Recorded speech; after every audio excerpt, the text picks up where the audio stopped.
Hai semua, semoga apa yang kita semua lihat dan dengarkan bisa menambah wawasan dan mencari jalan keluar untuk kita semua dalam menghadapi suatu problem atau masalah.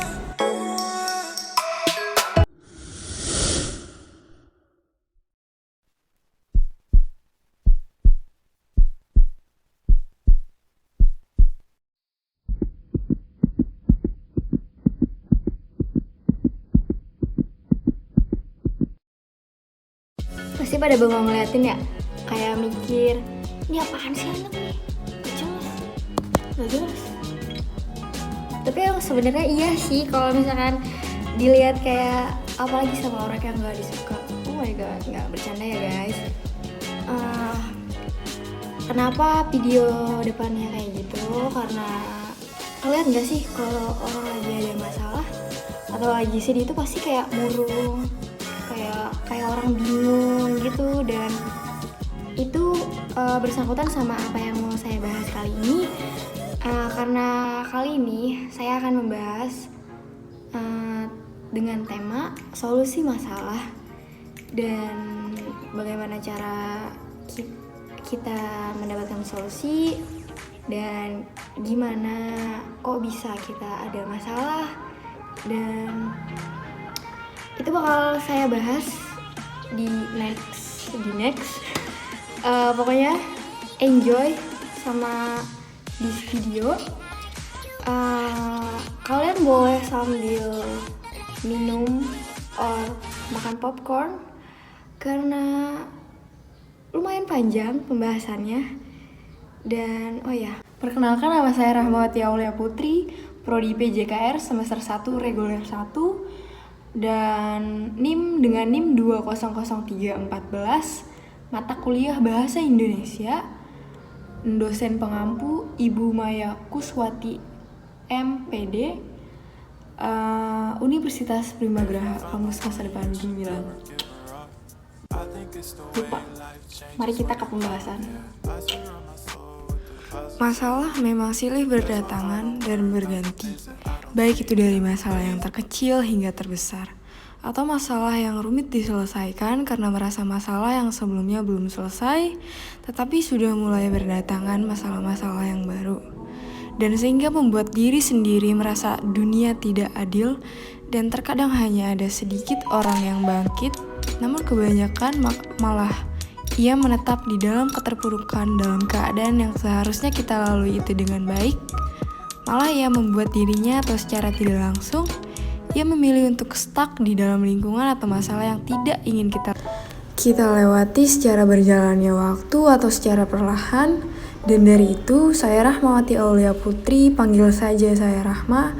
Saya akan bercerita, juga memberi sedikit solusi dari pengalaman yang telah terjadi kepada diri saya, bagaimana saya bisa menerima masalah itu, dan dari mana cara saya menemukan jalan dan menghadapi masalah, dan juga melalui dan meninggalkan atau menyelesaikan masalah tersebut dengan pikiran yang jernih. Dan masalah memang tidak memandang umur atau kalangan. Masalah akan terjadi atau menimpa siapa saja, baik itu perempuan maupun lelaki, baik itu yang muda ataupun yang lanjut usia. Lalu mengapa masalah bisa datang? Jawabannya sangat simpel, yaitu kehidupan. Dan yang meninggal saja bisa mendapat masalah, apalagi yang masih hidup. Kenapa yang meninggal bisa masih memiliki masalah? Jawabannya adalah karena dari perbuatan ia semasa hidup, dan jika kita tidak ingin mendapatkan masalah setelah kita meninggal, solusinya adalah hidup dengan benar dan jauhi larangannya, dekati atau laksanakan perintahnya seperti sholat, mengaji, bersedekah, dan yang lainnya. Dan jauhi larangannya seperti menjelekan sesama saudara atau teman, pelit, bersedekah, berzina, dan yang lainnya. Dan memang itu sebuah kewajiban kita menjauhi larangannya dan menjalankan perintahnya. Tidak hanya umat muslim, bahkan umat selain agama muslim pun sama, semasa hidupnya di dunia. Dan jika kita sedang menuntut ilmu baik di sekolah ataupun sudah berkuliah, kewajiban kita hanya satu, yaitu menuntut ilmu, baik itu dari akademik maupun non-akademik, dan cari prestasi dengan cara menguasai pelajaran atau menguasai bidang selain pelajaran, seperti kesenian ataupun olahraga. dengan cara berlatih dan belajar. Selain itu, tidak dianjurkan jika memang kita salah melangkah, pasti akan mendapatkan suatu problem atau masalah yang kita hadapi sesuai pilihan kita. Sebagai contoh, saya ingin menjuarai kelas atau mendapatkan IPK yang besar. Maka masalah atau rintangan yang akan saya hadapi adalah belajar, pelajaran, membaca, dan menulis. Dan jika saya bermalas-malasan membaca atau belajar, maka saya tidak akan mendapatkan apa yang saya inginkan. Saya tidak akan mendapatkan nilai dan IPK yang besar jika saya seperti ini dalam proses pembelajaran, yaitu bermalas-malasan. Dan solusinya adalah saya harus lebih giat belajar dari apa yang saya strukturkan. Contohnya, saya membuat jadwal belajar dan membaca sehari 2 jam dan itu sudah saya jalani dan alhamdulillahnya berjalan dengan lancar. Dan saya sadar masih banyak waktu saya yang tidak terpakai oleh apapun dan saya hanya asik bermain dengan gadget saya. Dan saya juga sadar bahwa itu tidak terlalu penting. Maka dari itu, kita harus menambah lagi porsi belajar dan membacanya menjadi 4 jam. Dan itu akan membantu baik dari segi menghargai waktu ataupun keseriusan dalam belajar. Begitupun sama dengan yang memilih ingin sukses di non-akademik, yaitu harus benar-benar mengorbankan waktu dan tenaga, seperti di seni dan olahraga. Harus banyak-banyak berlatih jika ingin menguasai teknik yang baik dan benar. Dan jika ingin lebih menguasai dan ada waktu yang kamu miliki untuk tambahan berlatih, gunakan dengan sebaik mungkin. Dan orang yang sukses adalah ia yang menghargai waktu, baik dalam segi prosesnya ataupun dalam pencapaiannya. Dan terkadang memang dalam sebuah keputusan atau keinginan, banyak sekali rintangan atau cobaan yang pasti akan kita hadapi, seperti faktor lingkungan dan faktor eksternal atau internal. Faktor lingkungannya berupa keluarga yang tidak memfasilitasi dari segi belajar, belajar dan membaca di era sekarang tidak harus lewat buku, tetapi bisa men-searching melalui Google dan gadget atau laptop dan mendownloadnya. Dan karena keterbatasan kuota atau tidak mempunyai wifi atau susah sinyal, membuat mood bisa rusak atau tidak semangat hanya karena tidak bisa mengakses internet. Tetapi tanpa kita sadari, belajar dan mengulas sembari menunggu kuota atau jaringan yang pulih kembali adalah hal terbaik juga. Karena terkadang kita tidak akan mengingat atau bisa menghafal materi yang hanya kita pelajari atau pahami hanya dari sekali membaca. Tetapi itu perlu adanya pembahasan ulang agar otak dan ingatan kita berjalan dengan lancar atau baik. Dan jika dari non-akademik, baik seni ataupun olahraga, terkadang ada kendala dari orang tua yang tidak mengizinkan anaknya terjun ke hal tersebut, dan juga karena faktor dari teman, karena tidak ada teman jadi merasa malu jika melakukannya sendiri. Padahal kesuksesan tidak diraih bersama teman, namun lebih baik lagi jika meraih sesuatu dibarengi dengan teman dan saling mensupport di lingkungan atau aktivitas yang sama. Tetapi perlu diingat lagi adalah, kamu ingin berhasil untuk siapa? Apakah untuk teman kamu, untuk keluarga, atau untuk diri sendiri? Pasti jawabannya adalah untuk diri sendiri dan untuk keluarga. Namun kesalahannya adalah kamu menjalankannya dibarengi dengan penjelasan nomor 1, yaitu untuk teman. Walau tidak untuk teman, tetapi kalian hanya mengerjakan hal tersebut ketika ditemani dengan temanmu. Secara langsung dan tidak langsung, itu adalah jawaban kamu. Dan di luar dari itu sendiri, zaman sekarang adalah zaman dimana anak SD pun sudah mulai berpacaran. Dan itu sangat sekali berbahaya dan tidak baik sekali karena mengganggu baik dari segi mental dan proses pembelajaran. Dan sebenarnya tidak salah mempunyai seorang pacar, tetapi jika tidak bisa mengontrol dan nantinya akan berakibat merugikan sendiri, untuk apa? Dan bukannya sudah jelas bahwa pacaran itu dilarang oleh agama, dan dari situ saja sudah jelas. Tetapi kadang kita abaikan pernyataan tersebut. Dan saya pun sebenarnya sama, saya juga mempunyai pacar sebelumnya. Bahkan saya mengenal pacaran semenjak saya berada di SMP. Dan sewaktu itu saya sudah mempunyai pacar, tetapi tidak serius, masih yang cinta-cinta monyet saja. Saya mulai serius menjalin hubungan setelah lulus dari SMA, dan saya selama SMA tidak memiliki pacar dan tidak fokus kepada soal percintaan. Karena pada saat itu saya mempunyai target, yaitu fokus di non-akademik Saya memfokusi olahraga di bidang atletik di nomor lempar cakram dan tolak peluru. Alhamdulillahnya juara 1 terus menerus, dan harus kalian ketahui bahwa semua itu tidak gampang. Banyak sekali rintangan dan ujiannya. Tetapi alhamdulillahnya saya bisa melalui itu semua dengan lancar karena adanya dukungan dan doa dari orang tua dan pelatih, juga saudara saya yang mendukung saya sepenuhnya. Dan setelah lulus dari SMA, saya berniat untuk mendaftarkan diri dan menjadi calon komando wanita TNI atau KOWAD. Dan saya sudah mendaftar dan menyiapkan segala berkas untuk memenuhi persyaratan di tahap selanjutnya. Dan saya pun berangkat melanjutkan ke tahap selanjutnya. Di seleksi di Kota Bandung, baik dari administrasi dan kesehatan, semua diperiksa di sana. Dan setelah berjalannya waktu tiba, di mana pengumuman siapa saja yang lolos ke tahap selanjutnya, yaitu fisik. Dan kami semua terlihat cemas dan saling bertatap muka melihat ekspresi satu sama lain dan berharap kami lolos ke tahap selanjutnya. Dan pengumuman sudah berjalan satu demi satu, nama-nama telah disebutkan. Dan nama saya pun juga dipanggil. Saya masih tidak tahu apakah saya yang lolos atau yang gugur. Dan setelah membuka isi kertasnya, saya melihat keterangan jika saya tidak lolos. Dan saya melihat ke arah teman saya. Mereka pun menangis terseduh-seduh. Dan saya hanya bisa merangkulnya dan berkata, "Sudah, tidak apa-apa. Nanti coba lagi dan lebih semangat." Hanya itu yang bisa saya katakan kepada mereka. Karena pikiran saya pun juga kosong karena tidak tahu setelah ini harus apa. Dan saya merasa hilang semua harapan saya dan kepercayaan orang tua saya kepada saya. Karena saya merasa telah mengecewakan beliau. Dan setelah itu, saya melihat handphone saya, panggilan tidak terjawab sebanyak 3 kali dari mama saya. Dan setelah itu, saya mencoba menelpon balik dan terhubung. Kurang lebih durasi telepon saya dengan mama saya sekitar 3 menit. Dan sesampai saya di penginapan, saya melihat wajah mama saya dengan tajam dan dalam hati saya berkata, "Ya Allah, sehatkan selalu mama saya, agar mama saya bisa selalu dengan saya dan melihat saya sukses ya Allah. Amin." Dan mama saya hanya terdiam dan bengong karena kepikiran saya tidak lolos. Dan saya berkata kepada mama saya, "Mah, kenapa? Udah makan. Ngapain sih bengong? Gak apa-apa, Mah. Mungkin emang udah jalannya gini. Rahma gak apa-apa kok. Gak jadi tentara juga aku bisa hidup, bisa makan, bisa jadi orang. Ngapain juga capek-capek jadi tentara? Udah diatur, Mah, semuanya sama Allah.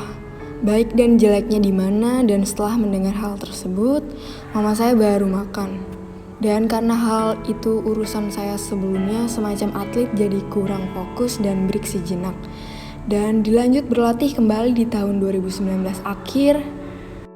Dan dalam waktu bersamaan, saya sewaktu itu sedang dekat dengan seorang lelaki. Dan kami instan chat setiap hari, setiap malam. Dan sampai di mana kami memutuskan untuk berpacaran. Dan pada waktu itu karena setiap hari kami chattingan dan mengobrol lewat telepon dan chat WhatsApp, dan saya sadar betul bahwa waktu saya seakan terbuang sia-sia hanya karena hal yang tidak jelas. Saya tidak katakan bahwa pacaran tidak jelas, tetapi kesalahannya ada pada saya. Karena saya telah membiarkan semuanya berjalan dengan kacau dan kegiatan saya jadi tidak produktif. Beda cerita jika saya bisa mengontrolnya dan memutuskan untuk fokus kepada karir, bukan kisah asmara. Dan saya juga tidak sepenuhnya menyesali karena rasa sayang saya padanya. Dan bisa dikatakan ini pacaran pertama saya yang saya rasa lebih serius daripada sewaktu saya SMP. Dan ini juga pacaran terlama saya. Hanya karena satu masalah, kami jadi putus. Dan sebelum itu dia banyak mengatakan hal ini dan itu. Dia berjanji dan banyak sekali hal manis dan menjanjikan yang ia ucapkan kepadaku. Namun kenyataannya malah sebaliknya. Dia yang meminta untuk tidak ditinggalkan, namun dia yang memutuskan untuk pergi. Dia yang meminta untuk selalu komunikasi, tetapi dia yang memutuskan untuk mengabaikan setiap saya chatting duluan. Dan bahkan dia memblokir WhatsApp saya. Dan memang dalam waktu 1-3 bulan, saya masih belum keluar dari zona galau. Dan setiap saya teringat dia, hati terasa diremas sekencang mungkin. Namun seiringnya dengan waktu, ketika dimana saya masih berharap, namun dibarengi dengan akal dan pikiran yang sehat dan terbuka, ketika melihat status WhatsApp-nya dan saya melihat ada postingan yang tidak mengenakan hati saya. Pada awalnya saya tidak percaya hal ini akan terjadi. Yang membuat saya tidak habis pikir adalah dia bercerita tapi tidak dengan fakta. Bahwa dia bilang saya berselingkuh, padahal detik itu juga saya ingin sekali berkomentar, tetapi mengingat kembali dan berpikir kembali. Untuk apa? Dan akhirnya saya memutuskan untuk diam. Dan juga perlu diketahui adalah dia sudah memiliki pasangan baru. Memang pada awalnya sama. Saya tidak terima dan ingin sekali marah dan menanyakan kepada dia, mengapa?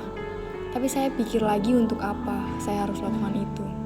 Saya sangat sedih dan rasanya seperti hancur karena baru merasakan putus cinta dan rasanya tidak enak dan saya tidak mau ini terjadi.